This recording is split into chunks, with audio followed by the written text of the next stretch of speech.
নাম না জানা অনেক বড় ভাইয়েরা আছেন। আসলে এই যে টুর্নামেন্টটা এখানে আমি শাহজালাল ভাইয়ের যে লক্ষ্য থাকে যে টুর্নামেন্ট আয়োজন করলে নতুন প্লেয়ারদেরকে বাছাই করা, আর প্রতিটা প্লেয়ার মানে দেখা গেল জয় পরাজয় নিয়েই খেলা। দেখা গেল অনেক সময় আমরা হারকে মেনে নিতে পারি না। আমি একজন ক্রীড়াবিদ হিসেবে অনেক সময় থেকে 1 সেকেন্ডের কারণে আমার বিশাল বড় ইন্টারন্যাশনাল ম্যাচে আমি পরাজিত হই, কিন্তু পরাজয়টাকে মেনে নিতে হবে খুব সাদরে। আর আজকে এখানে আমি বাইকের প্রতি একটা রিকোয়েস্ট করবো, আমাদের এই চরাঞ্চল ক্রীড়ার প্রতি অনেক একটা ক্রীড়া অঞ্চল হিসেবে সুপরিচিত। কাজী শাহজালাল ভাই বিগত কিছুদিন আগে যে প্রতি আমরা গরুয়া যে ফুটবল টুর্নামেন্টটা আয়োজন করেছিল, এখান থেকে অনেক প্লেয়ার বাছাই করছে।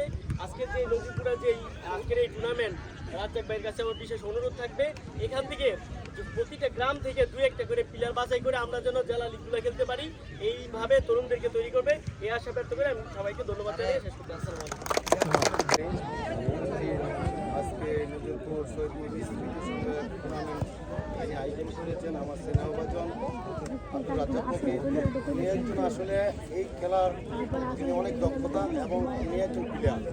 আজকে উনি অনেক ব্যস্ততার মাঝেও আজকে একটা টুর্নামেন্ট যে গঠন করেছে তাকে আমি বড় হয়ে তাকে আমি ধন্যবাদ জানাই। আর বিশেষ করে শুধু টুর্নামেন্টের ফুটবল খেলা দেখাটা আমাদের বড় বিষয় না, আমাদের অনেক অতিথি অনেক গ্রাম থেকে খেলা দেখার জন্য আসবে, তাদেরকেও আমরা সুন্দর একটা পরিবেশ দেওয়ার চেষ্টা করব। আমাদের উপদলের যে প্লেয়ার আছে তাদেরকেও আমরা বলবো তারা কিন্তু আমাদের মেহমান, যে দেখা টুর্নামেন্ট রেখেছে তাদের সাথে আমরা কোনো খারাপ কোনো আচরণ না করি। আমরা রেফরিকে আমরা চূড়ান্তভাবে মেনে নিব। রেফরি হলো আমাদের খেলার মূল উদ্বেগ, তাদের ডিসিশন যেটা হবে এই ডিসিশন অনুযায়ী আমরা খেলা সবসময় চালিয়ে যাব। ধন্যবাদ সবাই।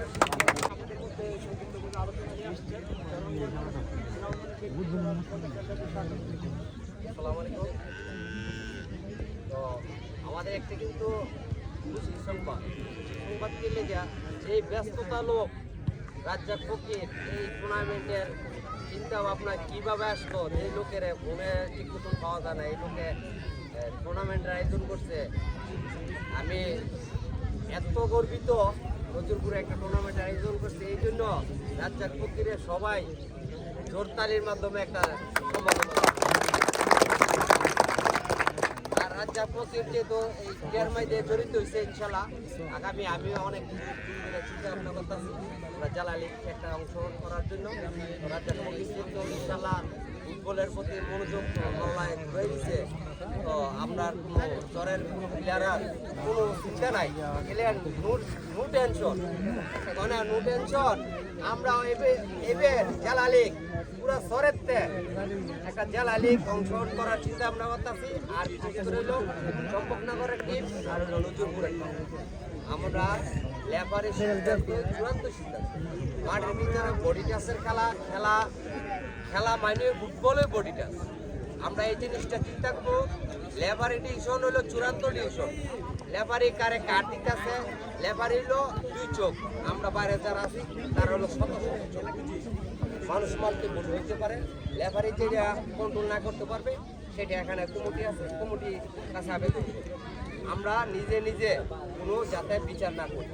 তোমাদের দোনো দলের কাছ থেকে আমরা এই আমার আপাতত রিকোয়েস্ট রইল, তোমরা মাঠের ভিতরে তোমরা কোনো উশৃঙ্খলা কার্যকলাপ করবা না, যাতে এই একটা টুর্নামেন্ট যাতে সুন্দরভাবে টুর্নামেন্টে শেষ করতে পারি, এই আবার যাতে ভবিষ্যতে আরও আর টুর্নামেন্ট ছাড়তে পারি, এগুলি আমার কথা শেষ করলাম।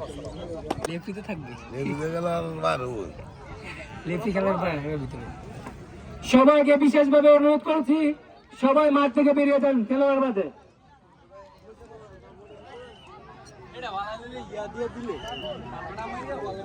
কালকার দিকে ইয়া বানা দিবে 2 দলের ইয়া লাগে, শুধু ইয়া বানা দিবে।